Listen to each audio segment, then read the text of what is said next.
A routine rescue mission that should have been ordinary quickly turned into a nightmare, something that changed Soyul's life forever. Soyul, a D-rank rescue hunter working under the Hunter Bureau, specialized in locating hunters trapped inside dangerous dungeons. During one mission, he and his team entered a dungeon expecting a standard evacuation, but the situation turned deadly when a golem blocked their escape route. Using his tracking ability, Soyul discovered an alternative path, only for it to lead them into an even more dangerous area filled with deadly monsters. As the team began to lose control of the situation, Soyul realized that a necromancer was orchestrating everything from behind the scenes. In a desperate attempt to save his companions, he sacrificed himself by pushing them out of a magic circle, trapping himself inside to ensure their safety. Left alone, he faced the dungeon boss. Using the last of his strength to search for a way out, he discovered a mysterious monument that offered a hidden class known as the Labyrinth Architect. Without hesitation, he accepted the offer and was teleported into a tutorial labyrinth, where he realized that he had undergone a rare awakening and now had to survive in order to claim his new power. Soyul began clearing the labyrinth and quickly leveled up. The system informed him that 4 ghouls remained and that he had only 30 minutes to complete the task. This made him realize that he needed to work faster. The tutorial proceeded smoothly, and he easily acquired a weapon from one of the defeated monsters. Afterward, he used his mapping skill to track down and eliminate most of the monsters. It seemed simple enough, and Soyul was confident that he could finish within the allotted time. However, everything changed when a giant monster began pursuing him. He remained confident because, unlike the other creatures, this monster moved alone. Since defeating it would require more time and energy, Soyul decided to eliminate all the smaller monsters first before using his remaining time to confront the giant beast. Before he could continue the hunt, one of the smaller monsters approached him, making things much easier. But just as Soyul was about to finish it off, the giant monster suddenly appeared out of nowhere, accompanied by the remaining 3 ghouls. This shocked Soyul because he had not sensed them moving as a group. The mistake came from not checking the map carefully enough due to the time limit, which ultimately led him into this major predicament. While calming himself and planning his next move, Soyul realized that he could only handle 2 ghouls at once. He quickly defeated one of them and tried to formulate a strategy, but the main problem was that he was trapped. The only viable escape route was to break through the monsters. However, after calculating every possible move like a game of chess, he soon realized he was already in checkmate. His determination began to waver as the self-doubt of being a weak D-rank hunter started eating away at his mind. Yet when the monsters charged toward him, Soyul refused to surrender no matter how badly injured he might become. He reminded himself that this was only a tutorial designed for his benefit. He shouted at the system to act like a proper guide and help him find a way out, because he had not accepted this quest merely to become ghoul food. At that moment, Soyul's sixth sense skill activated. As he prepared to face the monsters, the system informed him of a new option. It explained that he could rotate dungeon blocks by linking his sixth sense skill to the map function. Once the skill was connected, the system repeatedly prompted him to use the block rotation ability. Through the map, Soyul then rotated a section of the map and realized that he could now rotate dungeon walls to rearrange their positions. Before the monsters could reach him, he activated the rotation function and trapped them on the opposite side of the block, leaving the ghouls confused. With only one monster remaining, Soyul was quite pleased with the effect of his new ability. He then rotated the blocks several more times, separating the monsters before hunting them down one by one. Not long afterward, he defeated 3 of them. After that, Soyul dashed forward to take down the giant monster with little effort. However, reality hit harder than expected when the creature grabbed him as easily as tearing apart a layer cake. However, Soyul refused to accept defeat like that. Like a truly powerful boss, he broke free and defeated the giant ghoul with a single devastating strike. The system immediately announced the successful completion of the tutorial and changed Soyul class to Labyrinth Architect. He was also granted the Labyrinth King skill, which meant that all defeated ghouls would become part of his labyrinth's monster forces. The system then offered to return Soyul to a safe area. Meanwhile, outside the dungeon, Lihan was still trying to go back for him, but his teammates held him back because they believed Soyul had probably already been devoured. Besides, the dungeon gate had already disappeared, leaving no way to rescue him. To everyone's surprise, however, Soyul casually emerged while eating a popsicle and even offered one to them to cool down their overheated brains. Afterward, Soyul returned home from work and went to a park, where he summoned a mysterious sphere. This sphere was his primary ability, allowing him to imprison opponents inside a labyrinth from the outside. Although the sphere could forcibly trap enemies, the system warned Soyul that they could escape by defeating the labyrinth boss. Furthermore, any enemy who managed to defeat the boss would automatically become significantly stronger. Because of this, Soyul decided not to throw enemies into the labyrinth carelessly without careful consideration. He also discovered that the sphere was invisible to other people, making it much easier to use. He then decided to find a way to fill his labyrinth with stronger monsters, as they would be useful for helping him deal with powerful enemies in the future. However, the only way to populate the labyrinth was by defeating monsters within it and making them serve him through the activation of the Labyrinth King's skill. Soyul knew that, in the end, he would have to become stronger himself in order to defeat the monsters he wanted to recruit. While he was lost in thought, his neighbor's daughter, Yeon, arrived and gave him a basket of apples from her mother. Soyul was surprised to receive so many apples and asked whether it was really okay for him to take them. Yeon assured him that it was fine because their store always had plenty of leftovers. As they walked home together, Soyul asked Yeon about school. She said everything was fine, although she seemed somewhat uneasy. Suddenly, they stopped when they heard a woman causing a commotion in front of a hotel. In a panic, the woman begged the police to let her through because her daughter was still trapped inside the building. Yeon carefully observed the hotel and pointed out that it did not appear to be on fire. Soyul explained that it was actually a dungeon break, a phenomenon that occurs when a gate is neglected for too long. When this happens, the monsters inside break through into the real world. Soyul then returned the apples to Yeon and promised to collect them later. When she asked why, he explained that he needed to do his job as a rescue hunter in the rescue department. As Soyul rushed toward the hotel, a police officer stopped him. He showed his identification card to prove that he was from the rescue department, but the officer found it hard to believe because Soyul had arrived alone.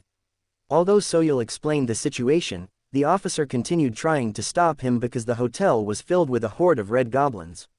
Even so, Soyul insisted on going in by himself, especially after learning that a little girl was trapped inside. The officer kept trying to reason with him, but Soyul bravely ignored the warnings because he knew he was not truly alone. As he stepped inside, he felt disappointed in the Hanyul Guild, which was responsible for clearing gates in that area. People trusted guilds like Hanyul to handle dangerous gates, so no one paid much attention to the threat. However, many guilds ignored smaller gates because they were not profitable enough, sometimes allowing dungeon breaks to occur and resulting in bloodshed.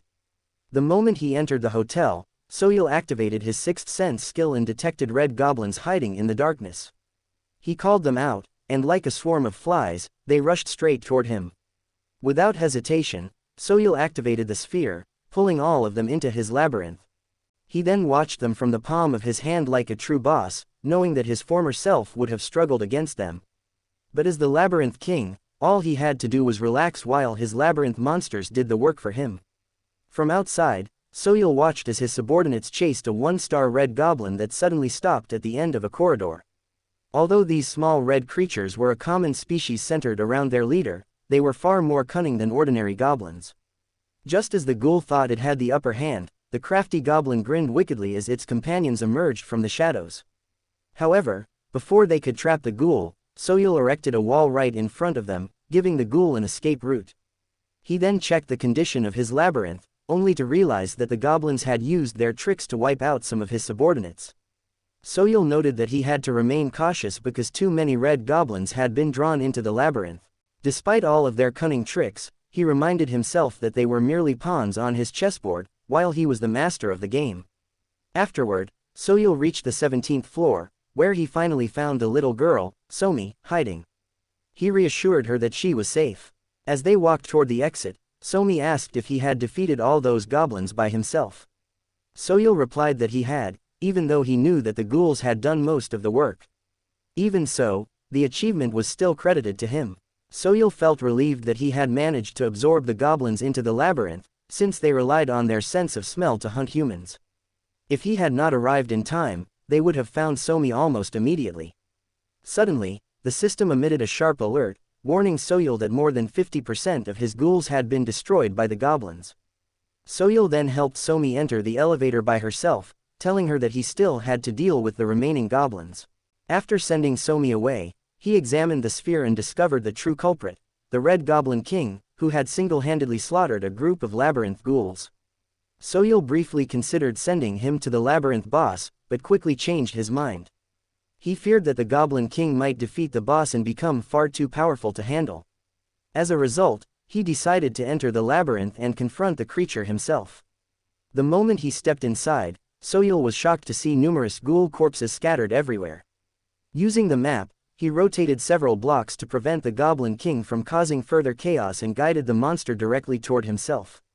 Soon the Goblin King appeared and immediately launched an attack at Soyul, swearing to kill him. Yet Soyul effortlessly dodged every strike without breaking a sweat. As he continued evading the attacks, Soyul could clearly feel the difference in his body and statistics since his awakening. One of the main reasons he entered the labyrinth was to test his new abilities and perhaps leave the rest to the ghouls. However, after seeing how much stronger he had become, Soyul was confident that he could handle everything himself. As the Goblin King continued attacking, Soyul stabbed his weapon into the creature's wrist. Although the Goblin King managed to escape and counterattack, Soyul held his ground. He even thanked the goblin for knocking him backward. The damage to the Goblin King's hand had already been done, and Soyul began mocking him for no longer being able to use that hand properly. He also thanked the goblin for giving him the opportunity to test a new trick. To lure the Goblin King into the center of the arena according to his plan, Soyul continuously taunted him, calling him a weak creature that merely wasted space. At first, the insults were not enough to provoke him, but Soyul kept escalating his taunts until they finally worked. The Goblin King became furious when Soyul asked whether he was a coward. Enraged, the Goblin King charged straight at Soyul, swearing to kill him. Yet Soyul remained calm, eager to test the results of his preparations.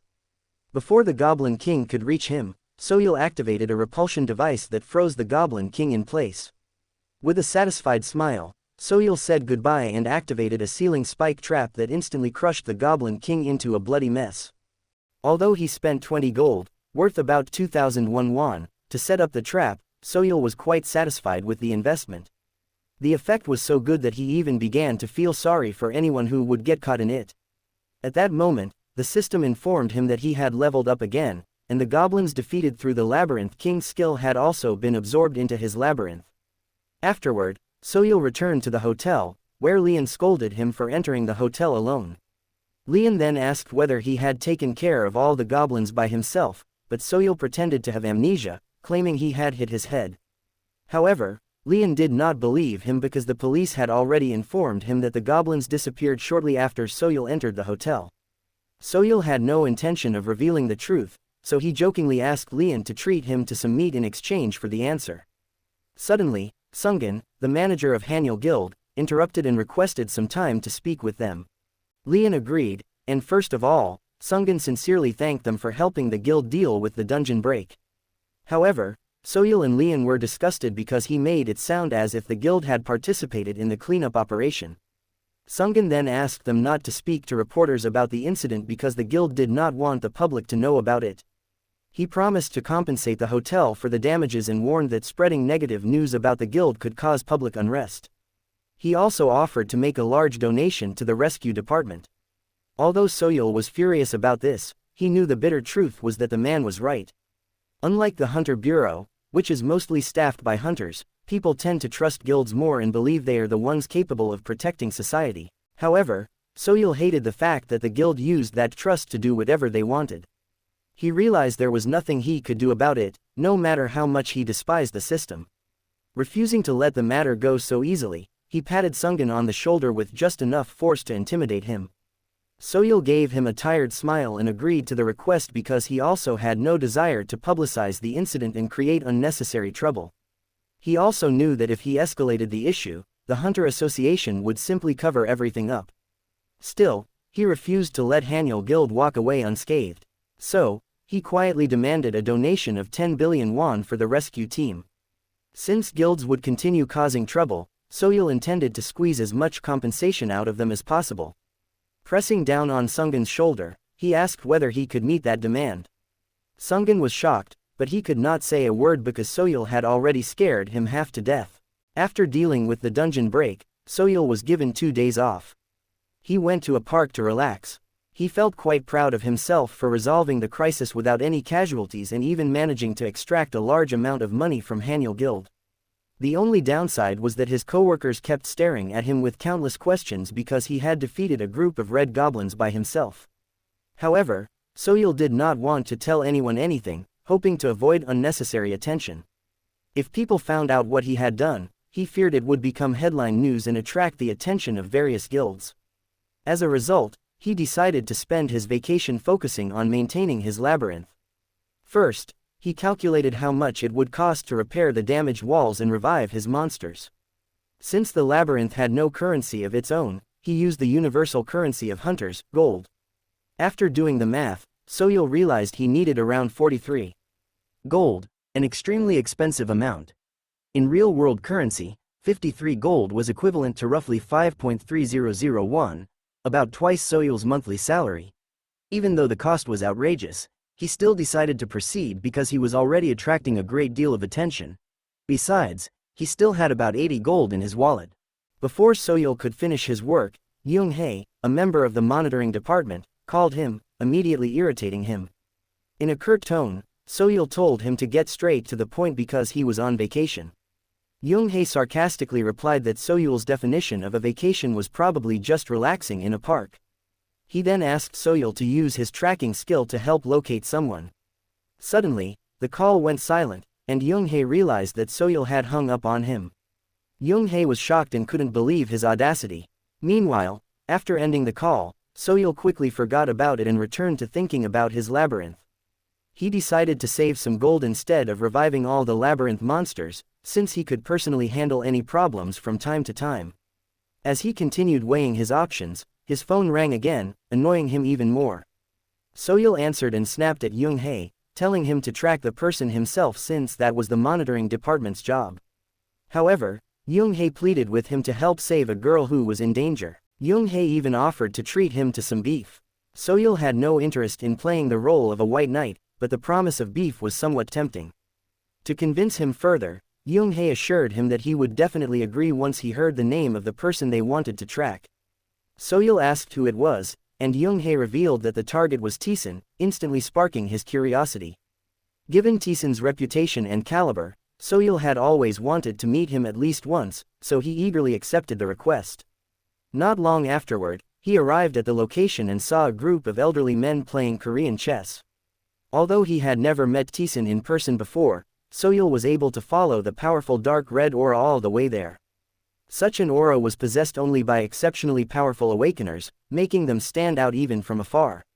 Soyul observed the man more carefully and wondered whether he was truly the legendary Taesin, because he looked like nothing more than a thin, ordinary old M-like. At that moment, one of Taesin's companions noticed Soyul watching them and asked whether he knew how to play Korean chess. Soyul replied that he knew a little, so the man asked for his advice on the next move. As Soyul began giving suggestions, his sixth sense suddenly activated, warning him of danger. When Taesin flicked a chess piece at him as an attack, Soyul quickly dodged, causing the piece to strike the tree behind him instead. The other elderly men hurried away to take photos for social media, while Taesin scolded Soyul for interfering. However, the attack confirmed Soyul's suspicion that the old man was indeed the legendary Taesin, the person he had been asked to track. Taesin was one of Korea's 5S rank hunters and was famous for his ability to turn anything he touched into a deadly weapon. Before Taesin could launch another attack, Yoon-hae stepped in and stopped him. Taesin then asked Soyul whether he was from the monitoring department, but Soyul replied that he was merely a tracker working with the rescue team. Taesin gave Soyul a small compliment for his abilities, though he also called him arrogant. Soyul accepted the praise jokingly and continued boasting about himself. Yoon-hae then informed Taesin that he had been looking for him because the trainees from the monitoring department had already gathered for their class. Taesin agreed to return with them. Yoon-hae then asked Soyul how he had managed to track someone whom the entire monitoring department had failed to locate. With complete confidence, Soyul replied that it was simply because he was that skilled. He then prepared to leave, but Taesin told him to come along because he wanted to see whether Soyul truly had talent or was merely all talk. At the monitoring department's training session, Taesin gave a brief demonstration to the trainees. He explained that every awakener has a maximum capacity of power. In other words, a C-rank hunter can never completely surpass the fundamental limits of a C-rank. However, he also stated that those limits can be pushed slightly depending on a person's determination and effort. Since combat ability cannot be measured solely by numbers, Taizan emphasized that people can still become stronger through skill, training, and mastery of their weapons.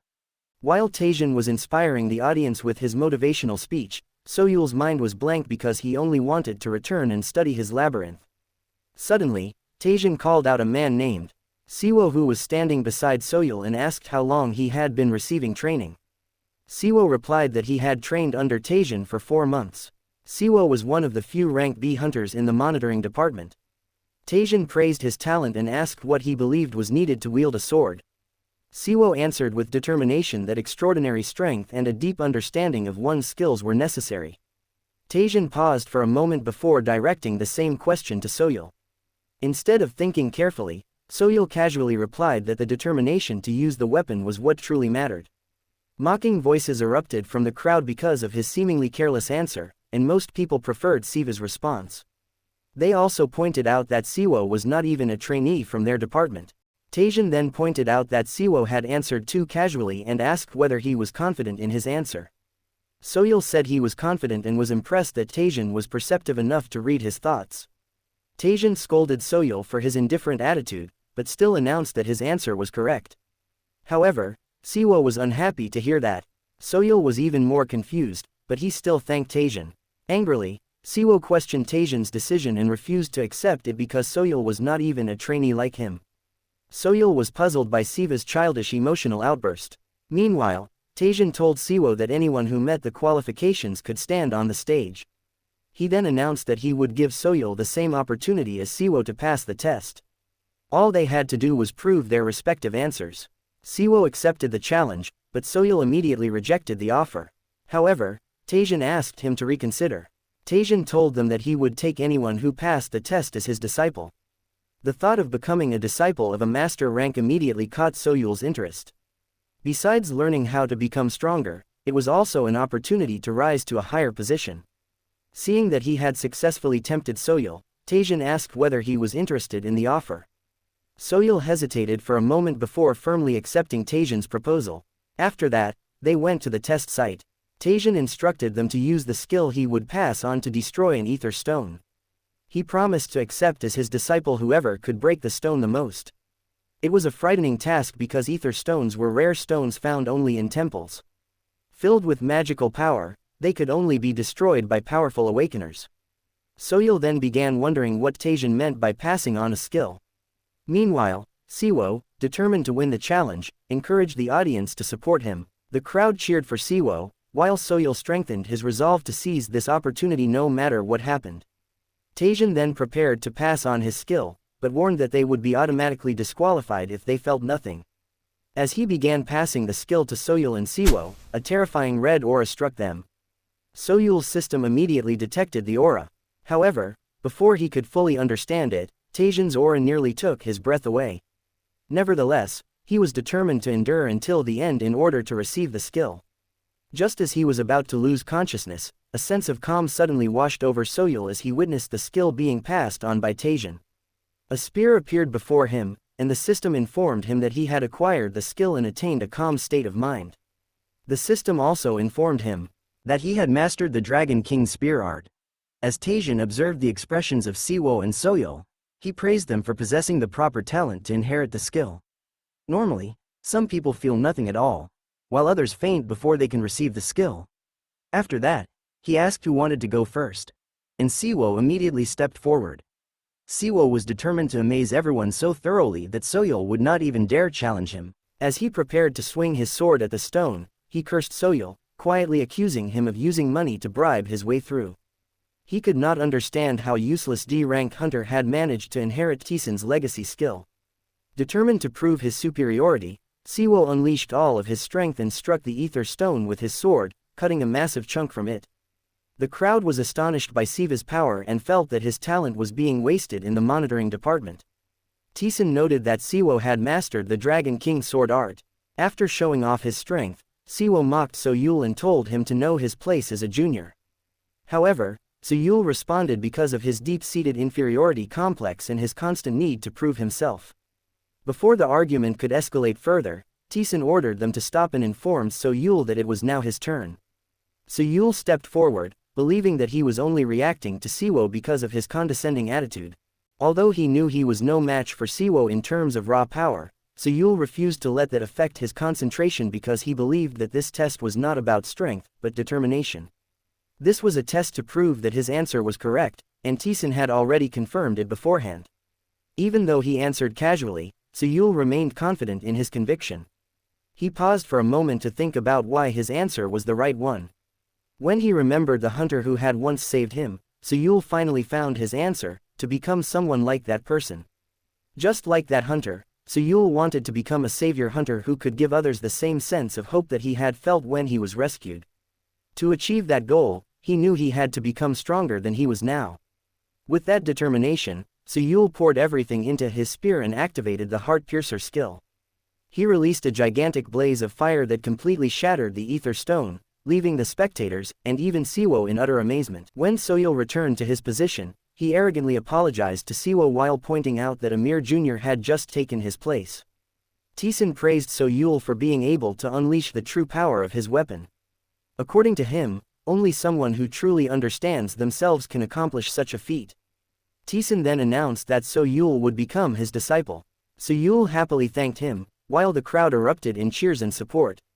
Elsewhere, Yeon found herself cornered by a group of bullies led by a boy named Jin Tai. One of the blonde-haired bullies mocked Yeon, saying that she ended up in this situation because she had interfered to help her friend. It turned out that Yeon had once slapped Jin Tai for bullying her friend, which only made him resent her even more. The situation worsened after her friend attempted to end their own life in order to escape the torment of the bullies.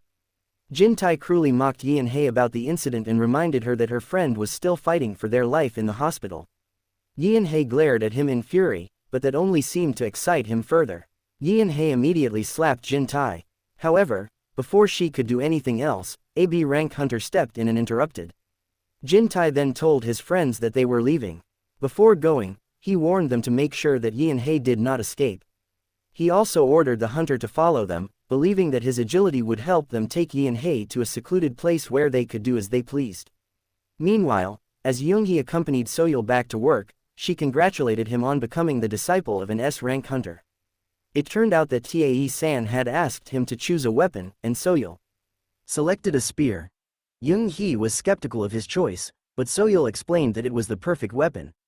To Yoonghee, it looked like nothing more than an ordinary spear. However, the system had identified it as the evolution spear known as Loga. The spear possessed the ability to evolve into various forms according to its user's wishes. When they arrived, Yoonghee complained that it was already past working hours. Soyul teased her for being tired even though she had done practically nothing all day at the monitoring department. This irritated Yoonghee, causing her to lunge at him. However, Soyul pushed her back effortlessly with one hand while realizing that some kind of commotion was taking place ahead. A visibly exhausted woman tried to convince the security guard to let her meet Soyul, but the guard refused to let her enter. He told her to call him first, but she explained that she had already done so and that Soyul had not answered. At that moment, Soyul stepped in and asked what was going on. The woman immediately rushed to his desk and, with a trembling voice, informed him that Yeon had been taken into the yellow zone. She then revealed that she was Yeon mother. The news instantly enraged Soyul, and he demanded to know who was responsible. Meanwhile, inside the yellow zone, one of Jintai's subordinates asked whether it was safe to be in such a dangerous place. Jintai reassured everyone that they would be fine because they had brought along a rank B hunter as their bodyguard. Proudly, he declared that he wanted to see who would win if Yeon fought a monster. Seeing how frightened Yeon was, Jintai continued mocking her and insisted that the monsters in the yellow belt were much weaker. Terrified, Yeon immediately ran as fast as she could. She was convinced that Jintai was crazy enough to force her to fight a monster. Using every ounce of strength she had, she desperately tried to escape. However, before she could get away, Jintai ordered the rank B hunter to stop her. The hunter quickly tripped Yeon, causing her to fall. Jintai shouted for help, but the blonde-haired subordinate told him to save his energy, saying it was pointless since they were the only ones there. A moment later, the rank B hunter sensed something watching them from the shadows. He immediately ordered everyone to retreat. However, because Jintai had previously claimed that the monsters in the area were weak, the blonde-haired subordinate ignored the warning and became the first victim. The rank B hunter rushed forward to block the next attack, while Jintai froze in fear at the sight of the lifeless body. Afterward, the hunter ordered everyone to run back toward the entrance. However, Jintai was too terrified to move and asked the hunter what had attacked them. The hunter explained that the creature was a stinghawk, a giant bee-like monster. Meanwhile, Suyul had already entered the yellow zone and called Jongmin to thank him for his help. Jongmin was a member of Jintai's group and a combat class hunter who had been the first to track down Yeon's whereabouts. Suyul thanked him, but Jongmin replied that he had only been responding to a missing person report. Even so, he warned Soyul not to enter alone and urged him to be careful. However, Soyul was not particularly concerned about his own safety. After the call ended, Soyul looked around the yellow zone, which now appeared bleak and desolate compared to before. The area had been sealed off after becoming uncontrollable due to a dungeon break. Although the monsters in the zone were not especially powerful, they were far more cunning, making them difficult to deal with. Soyul knew this firsthand because he had already defeated several of them shortly after entering the area. Soyul realized that the monsters did appear weaker. However, for someone like Yeon, who had not yet awakened her powers, they were still extremely dangerous. Because of this, he intensified his search. Not long afterward, another swarm of stinghawks attacked. Instead of fighting them head-on, Soyul chose to throw them into a labyrinth because he was running out of time. He even encouraged them to call the rest of their swarm. However, when the entire swarm actually arrived, he became slightly uneasy because their numbers were far greater than he had expected. As the stinghawks began their assault, Soyul kept moving to stay alive, but he eventually found himself cornered by the swarm. Although he had already trapped many of them inside the labyrinth sphere, the monsters kept appearing without end. This made him realize that the situation might be far worse than he had imagined. The number of monsters inside the labyrinth was decreasing at an alarming rate. If he continued forcing more stinghawks into it, the labyrinth itself could collapse. On top of that, Soyul knew he could not handle the threat outside the area by himself. For that reason, he decided to do something extreme.